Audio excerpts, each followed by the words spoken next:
할렐루야, 주님을 찬양합니다. 오늘 주시는 하나님의 말씀은 창세기 31장 30절로 42절 말씀입니다. 하나님의 위로와 보상이라는 제목으로 함께 말씀을 나눕니다. 자, 이제 라반이 이 야곱을 추격하여 와서 이제 따지듯이 묻습니다. 자기가 축복하고 보낼 수 있었는데 왜 이렇게 도망하듯이 자기 딸들을 마치 인질 삼아 도망하듯이 도망을 했느냐. 자, 괘씸해서 죽일 수 있지만 어젯밤에 하나님께서 야곱에게 선악간에 아무 말도 하지 말라 하는 말씀을 듣고 이제 참았다는 거예요. 자, 그러면서 내가 너의 아버지의 집을 사모하여 돌아가는 것은 내가 충분히 이해를 하고 하지만 어찌하여 내 신을 도적질했느냐. 자, 이 말은 그 전에 라헬이 아버지가 섬기는 이 집안 가족신이라고 할 수 있는 드라빔이라고 하는 이 신상을 이제 도둑질을 한 거죠. 그런데 이제 야곱은 그걸 모르고 있었어요. 그랬더니 이 라반이 그것을 지금 찾겠다고 얘기를 합니다. 자, 그러니까 야곱이 거기에 대해서 말하기를 외삼촌이 외삼촌의 딸들을 내게서 억지로 빼앗으리라 생각해서 이야기를 하지 못하고 이렇게 도망치듯이 나왔습니다. 그렇게 이제 변명 같은 변명을 한 거예요. 자, 그러면서 32절에 외삼촌의 신을 우상이죠. 신을 누구에서 찾든지 그는 살지 못할 것입니다. 그 삼촌이 만약에 찾게 되면 그 당사자를 삼촌이 죽여도 말할 수가 없습니다. 우리 형제들 앞에서 무엇이든지 외삼촌 것이 발견되거든 외삼촌에게로 가져가소서. 야곱은 라헬이 그것을 도둑질한 줄을 알지 못함이었더라. 자, 라반이 야곱의 장막에 들어가서 다 찾아봅니다. 또 자기 큰딸 레아의 장막에서 다 찾아봅니다. 또 라헬에게서 찾아봅니다. 이렇게 한 곳도 빠짐없이 다 찾고 찾지만 찾지를 못했어요. 왜냐하면 라헬이 그 드라빔이 그러니까 큰 신상이 아니라 한 이렇게 손 정도 되는 그런 크기의 이제 물건인 거죠. 그래서 그걸 낙타 안장에 넣고 거기에 이제 앉아서 아버지한테 지금 그런 얘기를 한 거예요. 그러니까 이 라헬은 찾지를 못했습니다. 야곱이 이제 발견되지 못하니까 외삼촌을 데려 책망하고 말합니다. 보십시오. 내 허물이 무엇이 있습니까? 무슨 죄가 있기에 외삼촌께서 너희들이 이렇게 급히 추격을 했습니까? 자, 외삼촌께서 내 물건을 다 뒤져보셨지만 외삼촌의 집안 물건 중에서 무엇을 찾았습니까? 아무것도 없다는 거죠. 자, 그동안 내가 20년 동안 외삼촌과 함께 하면서 외삼촌의 암양들이나 암염소들이 낙태하지 아니하였고 그것은 이제 이 암컷들이 새끼들을 잘 낳도록 자기가 잘 돌봐줬다는 거예요. 또 외삼촌의 양떼의 순양을 내가 먹지 아니하였으며 양을 이제 뭐 기르면 양고기도 먹고 그럴 텐데 자기는 삼촌 걸 한 마리도 건들지 않았다. 그리고 물려 찢긴 것이 있으면 삼촌이 그것을 도로 보상을 하라고 그러니까 자기는 오히려 그것을 자기 걸 가지고 대체를 하고 낮에는 도둑을 맞았든지 밤에 도적을 맞았든지 외삼촌이 그것을 내 손에서 찾았으므로 내가 스스로 그것을 다 보충하였습니다. 맹수가 와서 찢기고 상하고 있으면 그것을 보상을 해줘요. 도둑질을 해서 도둑 맞으면 그걸 또 보상해줘요. 이렇게 외삼촌에게 해가 되지 않도록 열심히 성심을 다해서 섬겼다는 거예요. 자, 내가 이와 같이 낮에는 더위와 밤에는 추위를 무릅쓰고 눈 붙일 겨를도 없이 지내왔습니다. 얼마 동안? 20년 동안. 자, 이 20년 동안 외삼촌의 두 딸을 위하여 14년 동안, 7년, 그렇죠. 14년 동안 외삼촌의 양떼를 위하여 6년을 외삼촌에게 봉사하였지만 외삼촌께서는 내 품삯을 10번이나 바꾸셨습니다. 지금 자기의 하소연을 얘기하는 거예요. 우리 아버지의 하나님, 자기 아버지가 이삭인데 그 이삭의 아버지가 누구예요? 아브라함이죠. 할아버지. 아브라함의 하나님 곧 이삭이 경외하는 이가 나와 함께 계시지 아니하셨더라면 외삼촌께서 이제 나를 빈손으로 돌려 보내셨을 겁니다. 그렇게 외삼촌은 자기를 피부치라고 생각하지 않고 품삯으로 또 일꾼으로 하인으로 종으로 그렇게 자기를 부렸습니다. 그러나 하나님께서 내 고난과 내 손의 수고를 보시고 어젯밤에 삼촌을 책망하신 겁니다. 이런 얘기를 했어요. 자, 여기서 이제 두 가지를 생각하겠는데 첫째는 뭐냐면 이 라헬이 드라빔을 도적질한 거예요. 이건 100번, 1000번 생각해도 잘못된 일이에요. 자, 이 야곱은 누구를 믿습니까?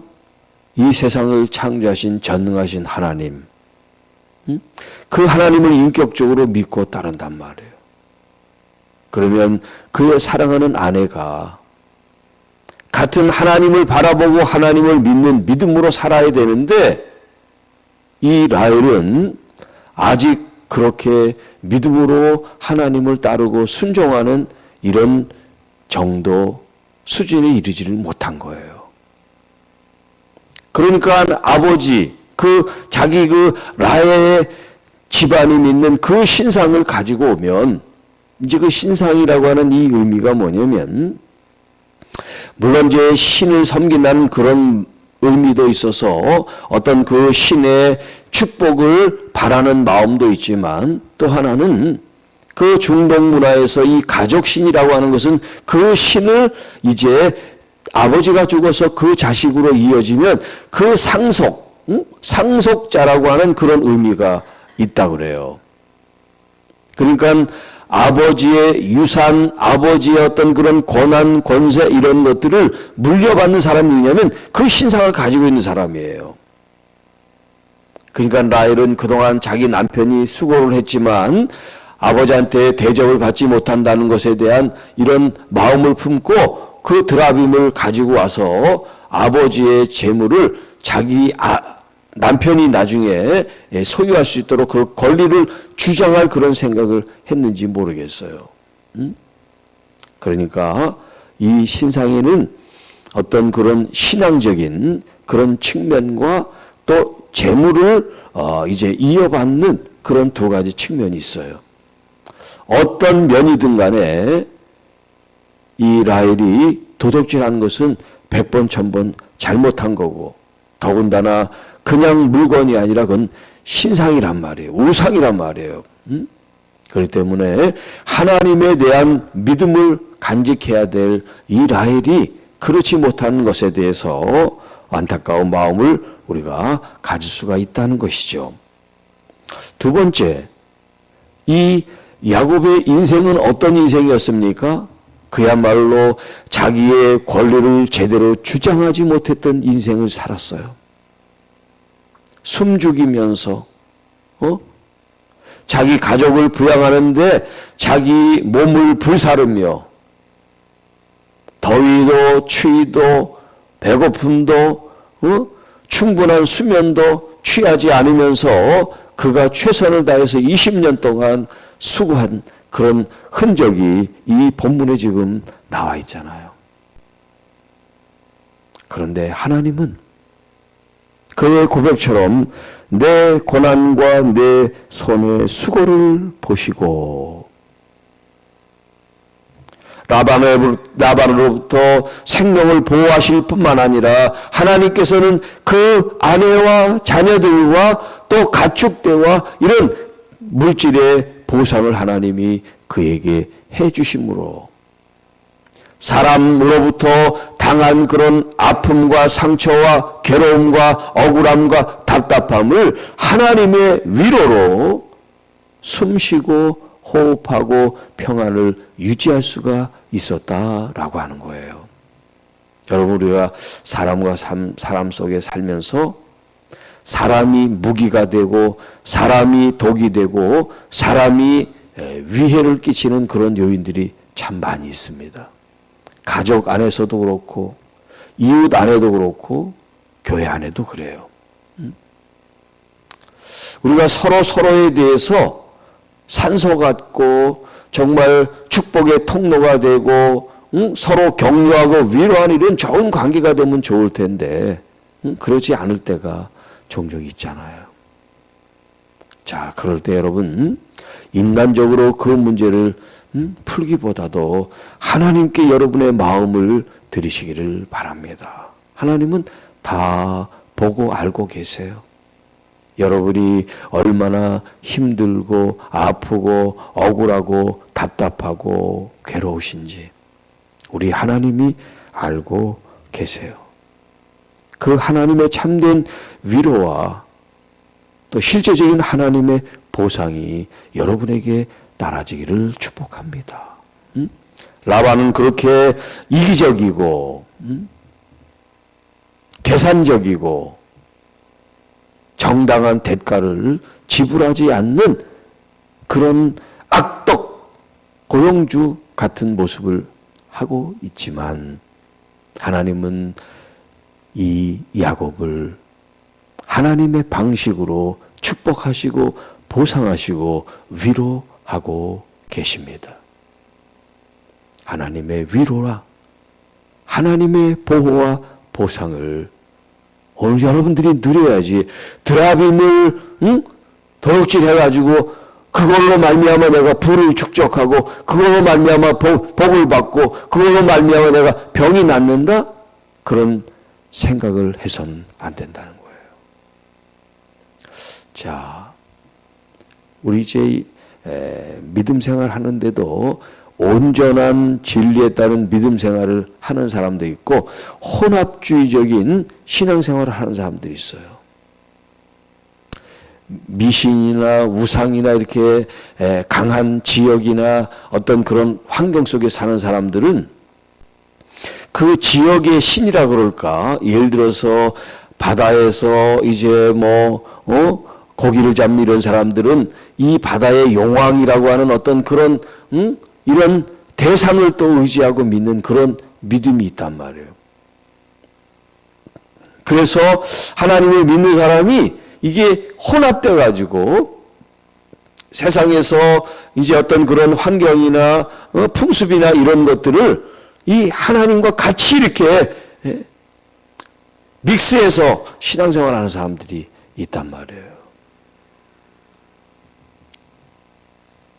그래서 때때로는 점도 치기도 하고 고사도 드리고 이런 것에 아무런 죄의식을 못 느끼고 이게 뭐가 잘못된 거냐, 내가 어디서든 복받고 잘 살면 되지, 이런 생각을 하는 사람들이 있단 말이에요. 여러분, 하나님으로부터 오지 않은 것은 축복이 아니에요. 그건 저주예요. 하나님으로부터 온 것, 하나님이 허락하신 것, 하나님이 주시고 하나님이 인도한 것을 여러분이 누리시게 되기를 축복합니다. 하나님으로부터 오지 않은 건 여러분 다 흩어지게 돼 있고 밑 빠진 독에 마치 물을 붓듯이 다 쏟아지게 돼 있어요. 하나님이 주신 건강, 하나님이 주신 가정, 하나님이 주신 사역, 하나님이 주신 물질, 하나님이 주신 건강과 이런 행복한 삶을 진실로 누리시기 바랍니다. 하나님이 여러분을 위로해 주시고 하나님이 여러분을 보상해 주시고 하나님이 여러분을 책임져 주실 줄로 믿습니다. 국가 경영도 그렇고 회사 경영도 그렇고 또 목회도 그렇고 모든 일들이 하나님을 위한 일이 돼야 되고 하나님이 주도하시는 일이 돼야 되고 하나님이 다스리시는 역사가 되시기를 주님의 이름으로 축복합니다. 하나님께서 도와주시고 이끄시고 열매를 맺는 그런 아름다운 믿음의 삶이 되시기를 주님의 이름으로 축복합니다. 하나님 아버지 감사합니다. 오늘도 이 야곱의 삶을 통해서 하나님께서는 그냥 지나치지 않으시고 그의 모든 수고와 헌신과 눈물과 아픔을 다 아시고 보상하시고 위로하시고 그를 격려하고 이끄시는 살아계신 하나님이 나의 하나님임을 우리가 고백하며 우리의 삶 속에서도 세상적이고 또 풍습과 관습에 따르는 우리의 생각과 삶이 아니라 오직 온전히 거룩하고 구별된 믿음의 삶으로 진리에 합당한 말씀의 삶으로 나아갈 수 있도록 성령 하나님 이끌어 주시고 인도해 주시고 역사하여 주옵소서. 하나님의 참된 주시는 은혜의 건강, 회복과 치유가 우리의 삶에 있게 하옵소서. 주님, 이 시간 우리 몸의 연약함을 올려드립니다. 주님, 이 말씀을 듣고 기도하는 모든 하나님의 자녀들 가운데 하나님의 치료가 지금 임하게 하여 주옵소서. 우리의 모든 아픔과 고통과 상처들이 우리 주님의 위로와 만지심을 통하여 회복의 은혜가 있게 하시고 또 사람과 사람 사이에 일어나는 관계적인 아픔과 상처들이 치유가 되는 은혜가 넘치게 하옵소서. 이 모든 말씀 우리를 구원해 주신 우리 구주 예수님의 이름으로 간절히 기도하옵나이다. 아멘.